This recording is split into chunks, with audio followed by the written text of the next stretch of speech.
Hey, David Wygant here, 10-minute daily reality check. Saturday, the end of July. I've got an interesting weekend for all of you. It's the weekend of narcissism. It's a subject that comes up on a regular basis with people who are dating. Am I dating a narcissist? People always ask.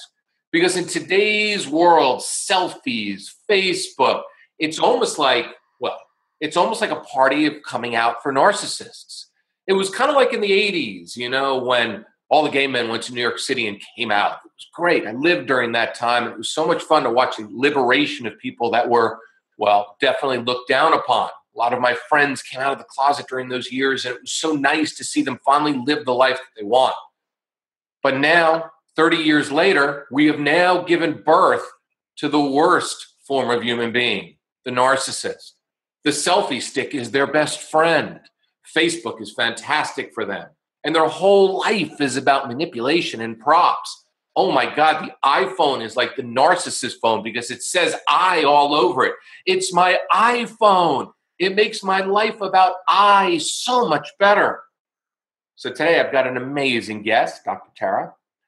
She says that unidentified flying crazies are all over the place. What is unidentified flying crazies? Hi, David. That's hi. It's Tara Palmatier. I'm a psychologist.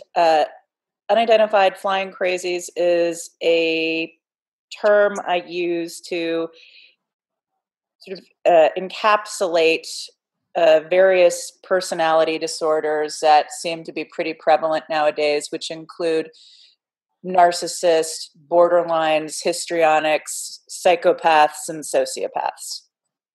All my favorite. They are my favorite people. Oh my God. I just always wanted to collect those people. It's almost like collecting Shopkins for kids. Look what I have. I have a borderline today in my basket. Look what I have. I have a narcissist. So how does somebody know ahead of time if they're running into a narcissist? Because a lot of narcissists, as we both know, from life and experience, they always pick a nice person to literally put their magical witchy and warlock spells on. How does somebody know from the get-go they're dating somebody like that? Well, there are lots of warning signs and red flags. You mentioned selfies. I think an obvious one is you can go on a person's Facebook page or whatever social media accounts they use, and if it's riddled with selfie after selfie after selfie, that's usually a dead giveaway.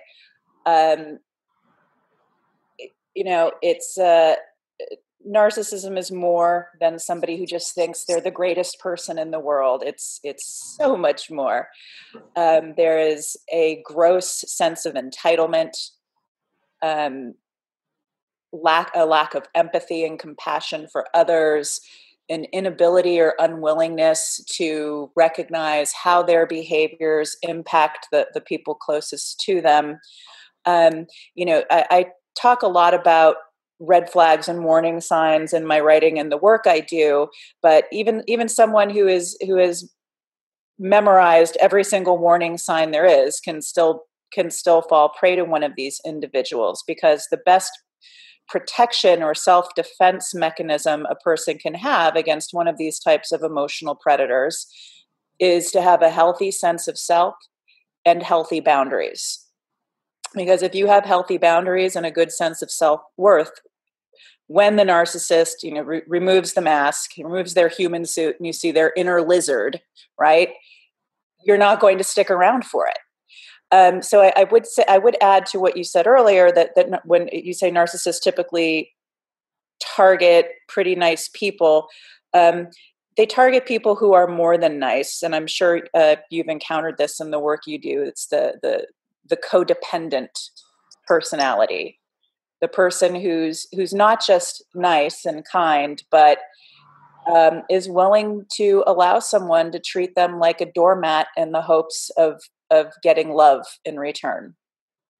Why would somebody, because I know a lot of people who've had narcissists in their lives that are not codependent, but they definitely have childhood issues based on maybe seeking love or being validated and other things. They had bad relationships with mom or bad relationships with dad. that seems to be a pattern that I've seen with a lot of people, is that they just pick somebody, like all of a sudden that is so the opposite. It's almost like they're dating their parent again, or their mom again, or their dad again. So it's almost like they feel like they don't deserve love. So they pick somebody who literally rations out the love and makes it all about them. Right. And well, I would argue that that is often a feature of many people who struggle with codependency issues. And, they don't, here's the thing, in adulthood, when that type of person, the person who has the mom or dad who had some type of characterological pathology such as narcissism, repeats that in an adult relationship, usually when they get together with the adult version of their parents, the narcissist isn't acting that way in the beginning. In fact, they often seem like the opposite. Relationships with narcissists have 3 stages, which is written about very nicely in a book called The Wizard of Oz and Other Narcissists. I think the author's name is Eleanor Payson, but I could be remembering that incorrectly. Which is, the first stage is called the idealization stage, or what I refer to as love bombing. So in the beginning of a relationship with most narcissistic personalities, they're not rationing out the love. They are drowning you in adoration and flattery, and you're the most amazing person ever. So the codependent person, let's just use that term because it's easier, initially thinks they're getting the opposite of what they got in childhood. And then once the attachment has been formed and the codependent becomes dependent on that love from the narcissistic person, that's when the second stage of the relationship cycle begins, which is the devaluation stage. And very, very slowly, or oftentimes very suddenly, you go from being the most amazing person to you can't do anything right. Nothing is good enough. Which then takes you into the final stage, which is the discard stage, which is very painful. They never want to let you go, though.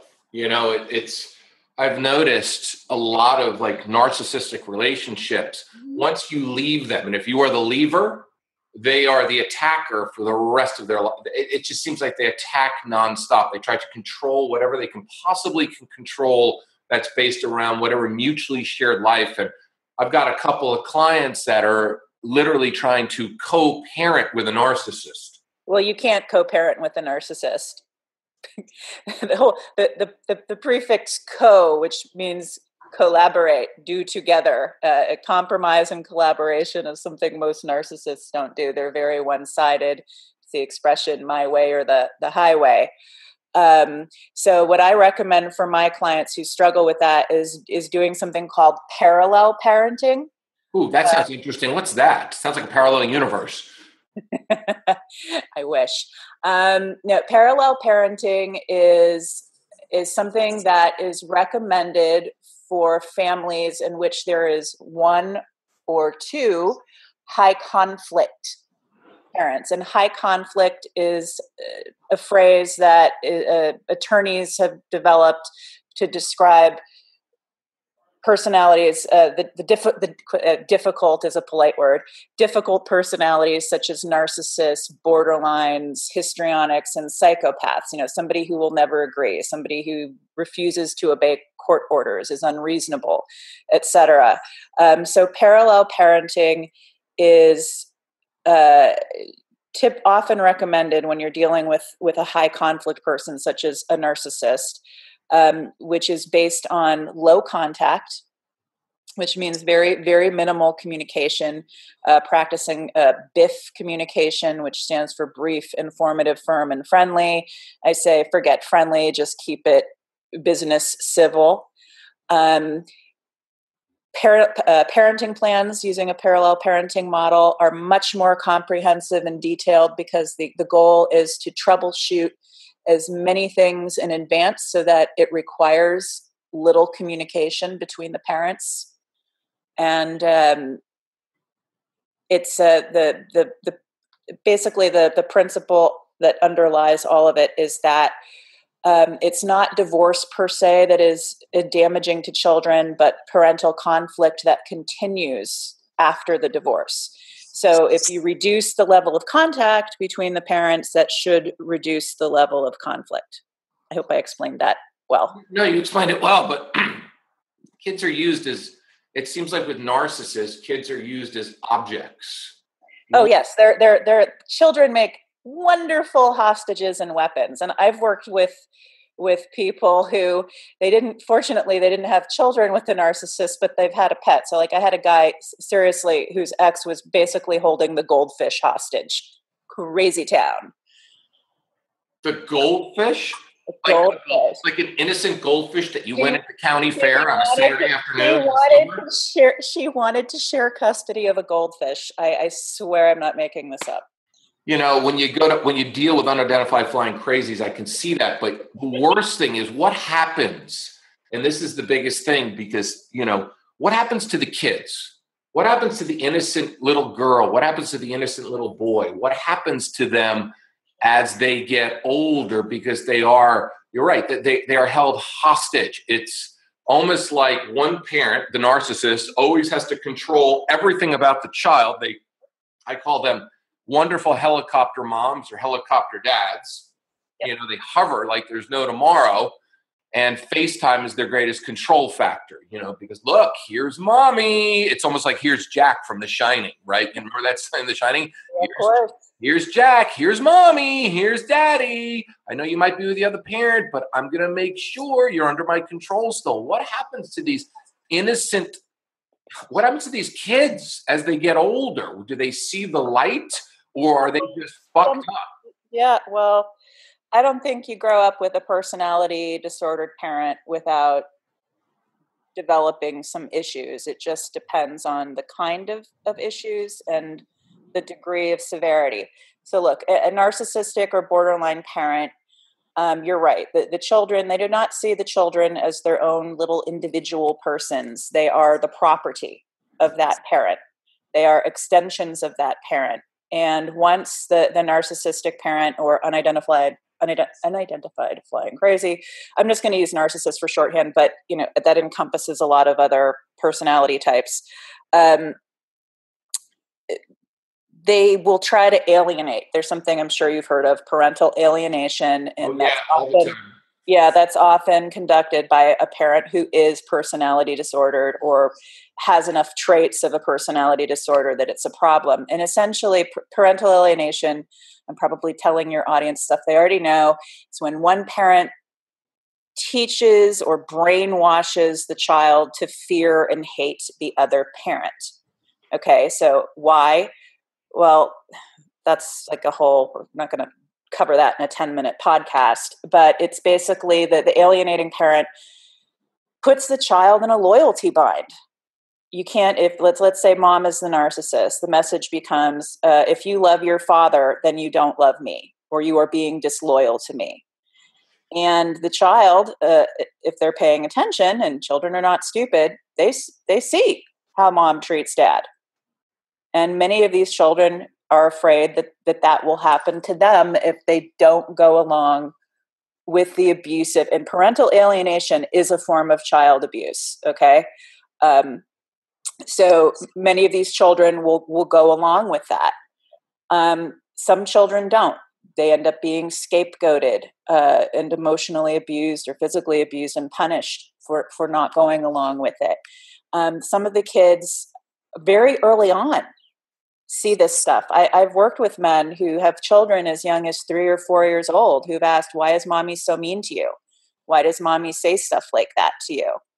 And as they get older, they notice the double standards. Like, I get in trouble when I lie, but mom lies all the time. These are hard questions as a parent to answer, because you don't want to trash the other parent. On the other hand, you don't want to invalidate the reality of what the child is observing and experiencing. Well, it's interesting because the kid is really being manipulated. They manipulate so well. Yes. That they're not really saying they dislike the other parent, but they are basically manipulating the child in such subliminal ways that the kid has no idea what's going on, but yet has an energetic feeling that they can't leave mommy.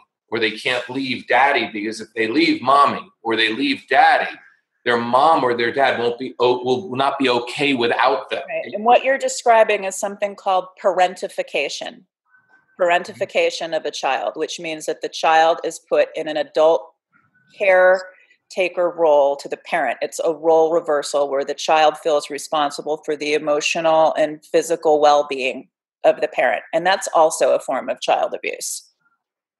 It's amazing that they can throw their kids into therapy, and the therapists will work with kids to try to get the kids' feelings out, and the narcissist will sit on their high heel avoiding all therapy. It's amazing how every narcissist, everybody that I know has dealt with a narcissist avoids all forms of therapy. Well, yes, and no. They will go to therapy if they are reasonably certain that they can sock puppet the therapist.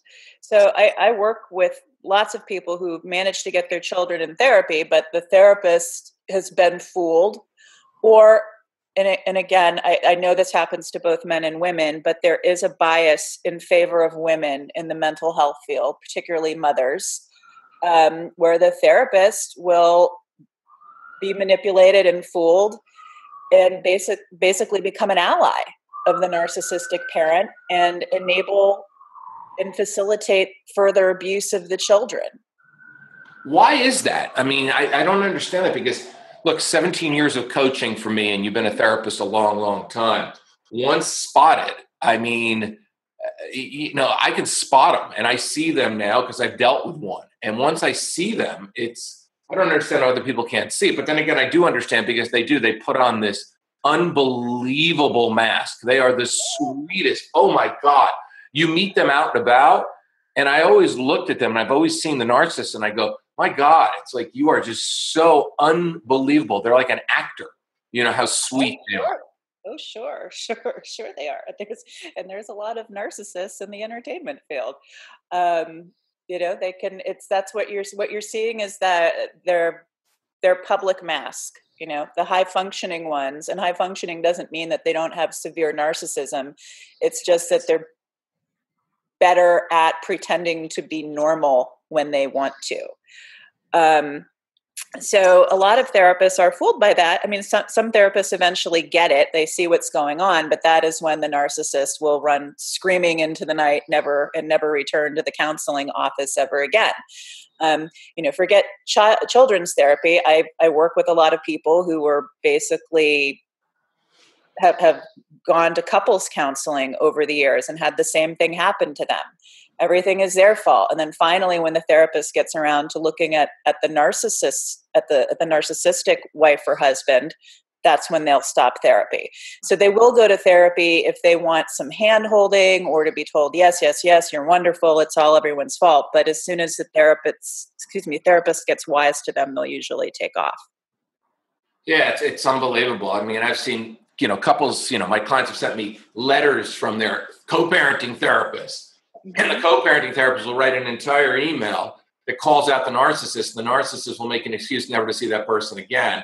And I look at it and I'm like, they run and they twist and turn one word. They find the one word in that email or that conversation to go, we can never go back to them again because of that one word. They have what I call one word-itis. And the minute that word triggers them and they're exposed, it's like a rat. I mean, it's like a rat trying to crawl out of the corner. It's unbelievable to watch it. And all I think about over and over again is the kids. Yeah. I mean, I just think about the poor kids because these kids are getting fucked up, left and right. Well, that creates the next generation of little narcissists and codependents or borderlines or psychopaths or, in my experience, the children of the personality disorder follow a few trajectories, which is one, they identify with the abusive parent and become an abuser themselves, or they become like the other parent. Because usually, sometimes you get oftentimes narcissists either get together with other disordered individuals or codependent people. They manage to get together with a healthy person, usually those relationships don't last long. So the children either become codependent or disordered themselves, or in some cases just sort of eschew interpersonal relationships. Poor kids. They're such great little souls that come into this world and don't deserve that path, and I could see that, a lot of the kids, and I can see a lot of the kids that my clients have discussed, and I've seen it personally, they become really codependent, and it's scary, and it's just so not healthy for them. And all they are is just sweet little souls. They are, but to that type of parent, they are hostages, they are weapons, they are sources of, there's a term called narcissistic supply, which basically just means ego food for the narcissist. You see the Facebook posts where either parent is, it's just photo after photo of children where it's being spun into, look, I am the mother or the father of the year. And they're just, these kids are used as props in the narcissist's own personal reality show. It's sad. So there's no cure. It's just these kids are on their destiny. They say that kids pick their parents. Well, it's their kids. I almost feel so bad for the kids. I'm thinking like, oh my God, these poor kids are part of this narcissistic reality show, and they're going to turn into the Kardashians when they get older. Oh God. Sorry. I know. Well, yeah, that is one. That's one possibility. Or if you're the parent who is not characterologically disordered, then you do your best to provide your children with an alternate path. It's like, yes, you can trample the rights of others and bully people to get what you want and pretend like you're a victim when you're just experiencing natural consequences for behaving assy. Okay. Or you can have integrity. What about if you can't even get the time with the kids because the narcissist is controlling the kids? That's a problem. And, a lot of that depends on the local family court. Some family courts are getting good about this, and they're not tolerating the games, the typical games that those types of parents play around access and custody. Although, there are many family courts that still do. So, sorry, my dogs are chiming in. They're forever on squirrel patrol. Those narcissistic dogs, all about them. No, it's the damn squirrels. So family courts are wising up to the narcissistic mask. Some are, some aren't. It depends on the jurisdiction. It depends on the judge. It's like a lottery. Depending on who you're going to be sitting in front of. One county could be in the dark ages, and then the two counties over, their goal is to have shared parenting. So a lot of that is luck of the draw based on where you live and the judge you get in front of. Oh, wow. All right. This is a conversation that can just keep going on and on and on. I mean, we can talk. I'll have you back because This is, it's a depressing subject. It's a fascinating subject. And it's definitely life-changing. If you're involved with a narcissist and you're co-parenting with a narcissist, I mean, this is basically a very depressing path for you, especially if you're a good person, because this is your path and this is the path of your kids. And when you look at the reality of it, you think to yourself like, wow, I can't believe, it's almost like you almost want to beat yourself up and say, I can't believe that you got taken in by the mask and the unidentified flying crazy. If you are dating somebody and this is just coming up for the very, very first time, run. Run. Do not leave a forwarding address. Join the Unidentified Flying Crazy Relocation Protection Program. Yeah, I'm here for you. Block on all devices. I mean, that's easier said than done, right? Because if you're struggling with breaking up, and because you're not struggling in the fact that the narcissist is harassing and stalking you, but due to your own fear and issues from childhood that you think you're going to get love from someone who's incapable of giving it, just like your parents. That's it's a really hard thing to do. And in terms of, spotting them, it's not that difficult. But a lot of people ignore those warning signs. They rationalize the behaviors they're seeing, they make excuses for it, or they just ignore them and focus on what's good in the beginning. But I still think the best defense against a relationship with an emotional predator like a narcissist, it comes down to you having a healthy sense of self and healthy boundaries. Because if you have those, a narcissist isn't going to want to mess with you. They like easy, willing victims. They don't want to have to work too hard at it. Oh yeah, I've seen narcissists go to their next relationship, and the man or the woman in that next relationship is, usually very, very passive, laid back, full on, just allows the manipulation and the micromanaging. It's amazing to watch when you see them walk around. He or she is running that, the female or male narcissist is running them all over the place. I mean, literally getting them to do everything, pay for everything. You see it and you think to yourself, how can they possibly not see through this? But they don't. And if you were with the narcissist, you probably didn't in the beginning either. No, I've been with one, so I understand. I didn't see through it.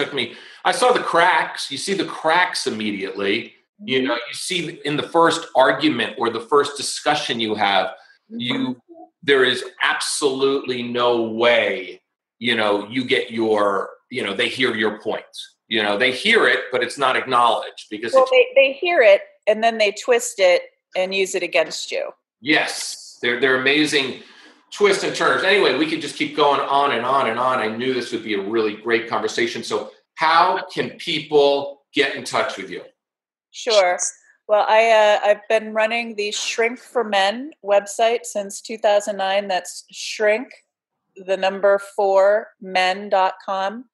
I have a Facebook page for that. I don't tweet. I tried to tweet. I lack whatever genetic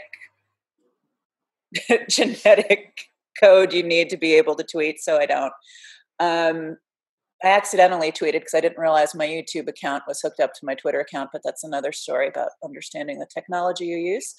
And my email address is shrink4men@gmail.com. And I work not just with men, but I also work with women, heterosexual, gay, crazy is crazy.